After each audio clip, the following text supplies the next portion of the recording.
First, just moments ago, more than 3 days after dropping out of the 2024 presidential race, Joe Biden finally explained his decision in a very short 12-minute speech, mumbling, bumbling, stumbling, fumbling, frankly, to the American people, one that clearly showed his cognitive decline that was covered up by those around him and the state-run media mob. It was on full display, basically an average day. Take a look. You know, in recent weeks, it's become clear to me that I need to unite my party in this critical endeavor. I believe my record as president, my leadership in the world, my vision for America's future, all merited a second term. But nothing can come in the way of saving our democracy. That includes personal ambition. So I've decided the best way forward is to pass the torch to a new generation.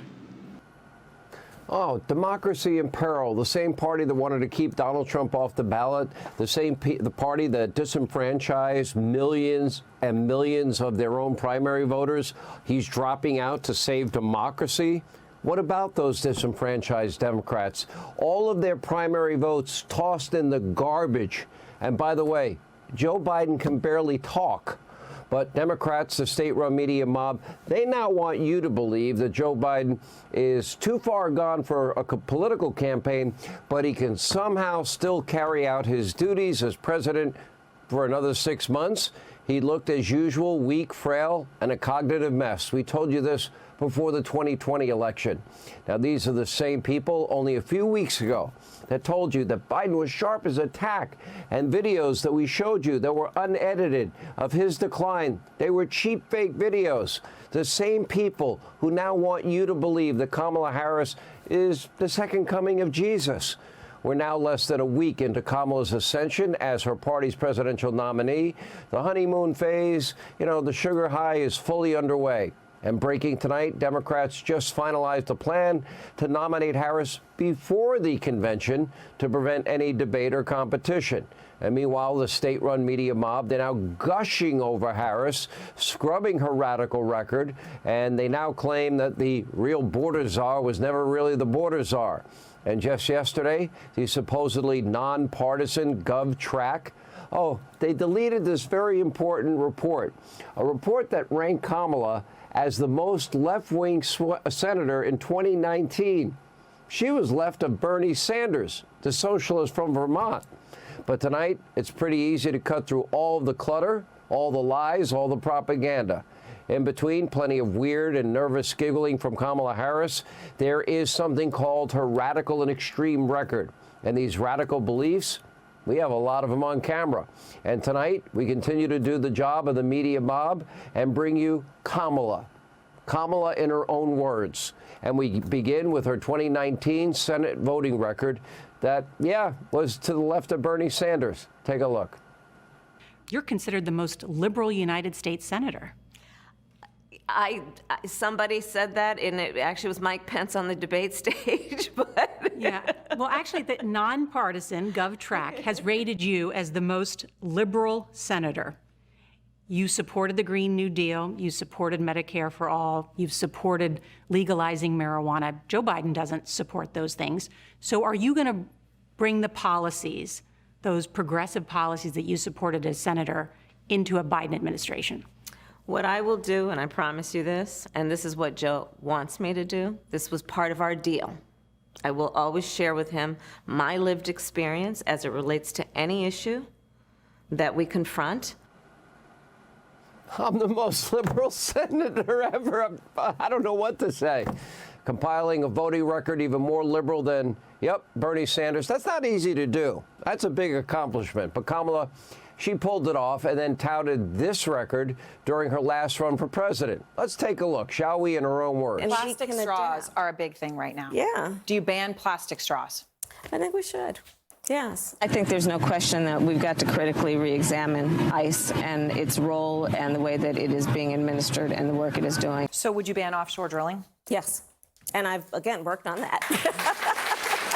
Raise your hand if you think it should be a civil offense rather than a crime to cross the border without documentation. Can we keep the hands up so we could see them? Back to the United States Congress, here's my point. If they fail to act as President of the United States, I am prepared to get rid of the filibuster to pass a Green New Deal.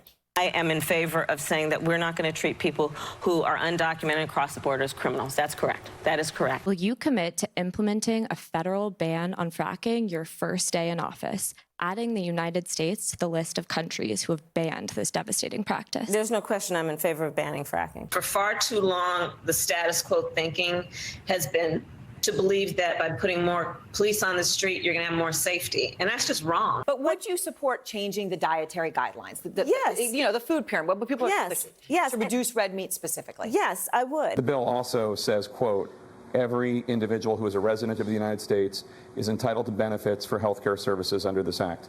Not every individual who's a citizen, but every individual who's a resident. So you support giving universal health care, Medicare for all, to people who are in this country illegally? Let me just be very clear about this. I am opposed to any policy that would deny in our country any human being from access to public safety, public education, or public health, period. All right, let me see. No fracking. Wait a minute. No drilling. No straws. Let's see.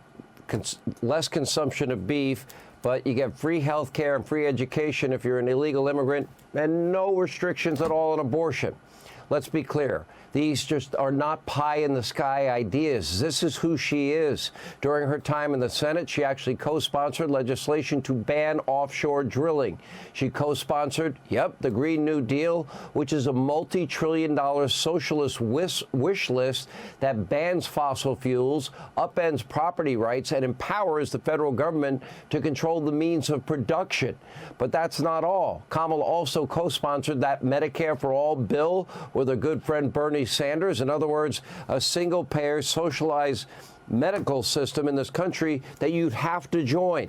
This truly insane legislation would strip health insurance from all Americans. It throws everyone into a public welfare system run by this corrupt government.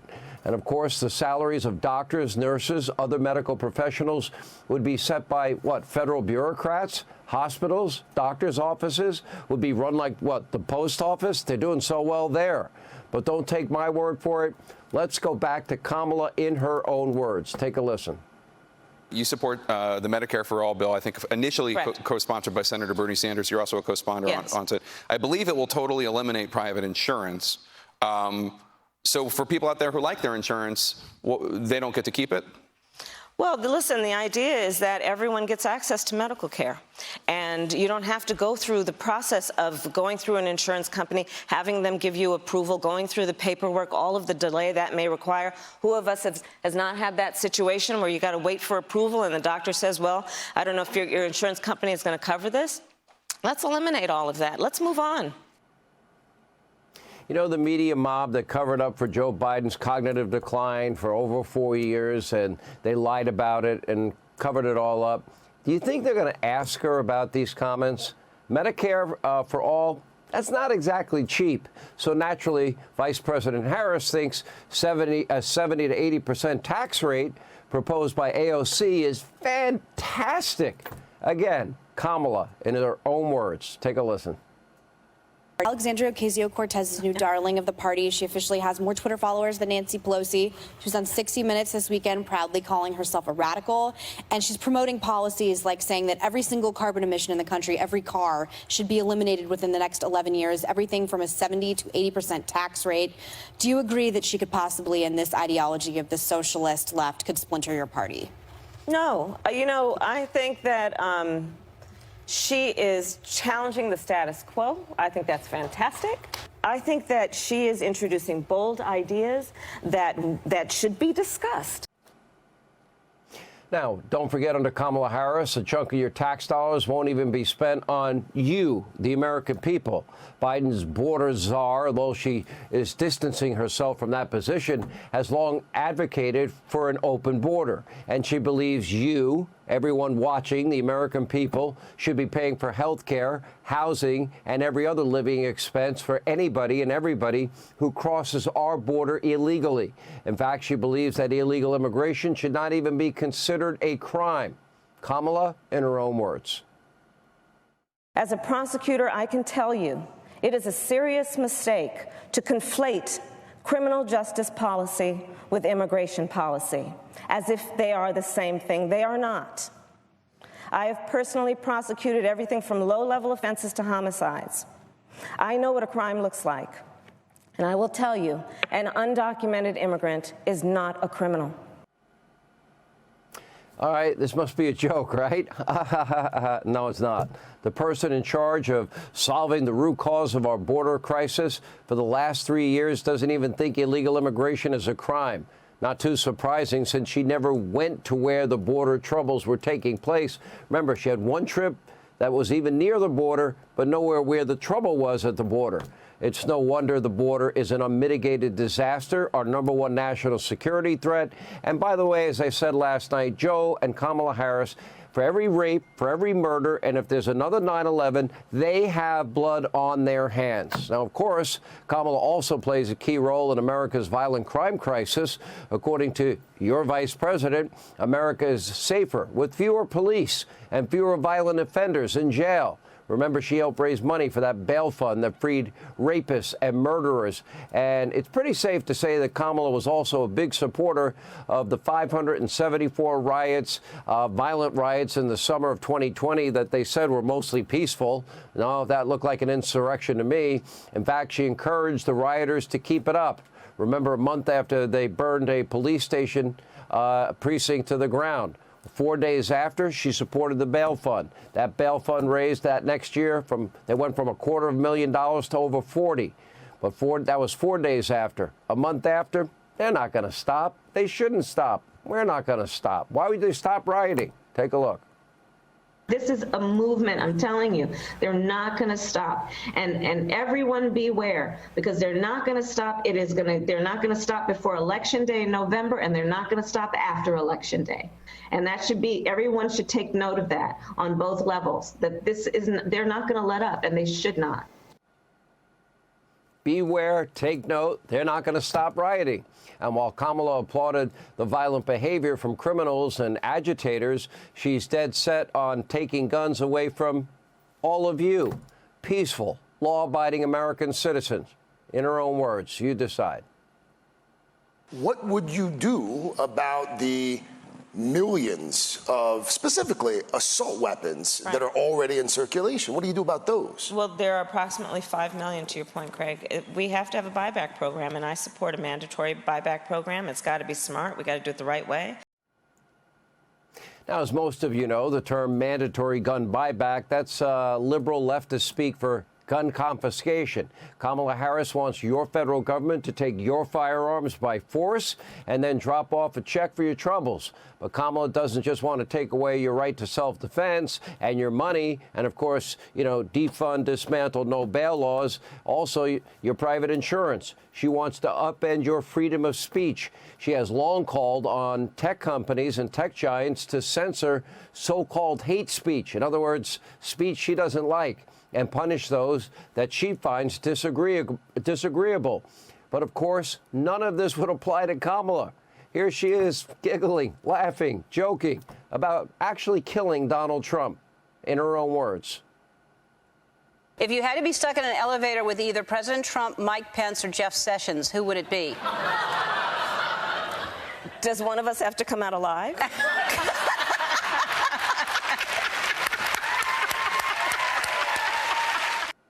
You're giggling, Vice President. Is this really the best that the Democratic Party can do? Maybe if the DNC actually listened to the voters and had a real election and let the voters decide and not disenfranchise them and throw their votes in the garbage, the party's nominee, it might be somebody more capable, less radical. Maybe they'd be the nominee. Now, keep in mind, it's not just Kamala's radical track record that is concerning. Like Biden, Kamala Harris also struggles with very basic tasks like knowing the difference between North Korea and South Korea. Now, she does know, Ukraine is a country. It's next to a bigger country called Russia. We know that part. She doesn't know the South and North Korea part, in her own words. So the United States shares a very important relationship, which is an alliance with the Republic of North Korea. And it is an alliance that is strong and enduring. And today, there were several demonstrations of just that point. And according to reports, Kamala is notorious for not putting in the work. Apparently, she does not like to read briefings, often fails to prepare for big events. And as vice president, her office was a complete train wreck. The staff turnover rate, get this, was higher than 90%, reportedly due to a toxic and disorganized work environment. And it doesn't help that Kamala Harris trashed young staffers in public, in her own words. What's the other thing we know about this population? And it's a specific phase of life. Remember, age is more than a chronological fact. What else do we know about this population, 18 through 24? They are stupid. That is why we put them in dormitories, and they have a resident assistant. They make really bad decisions. If you're 18 to 24, that's a friendly reminder. You're stupid. And that's why they put you in dorms with resident advisors. Kamala Harris thinks you're stupid. All those young people, you're going to vote for her? You're stupid. That's what she thinks, not what I think. In fact, she seems to think most Americans are stupid and need the government to control every aspect of their lives. But when the current sugar high and the honeymoon phase surrounding Kamala's coronation is over, can she actually win the election? Obama doesn't seem to think so. Look at this report out tonight from the New York Post that the former president does not believe that Kamala Harris can beat Donald Trump, which is why he has not endorsed her. Hey, Sean Hannity here. Hey, click here to subscribe to Fox News YouTube page and catch our hottest interviews and most compelling analysis. You will not get it anywhere else.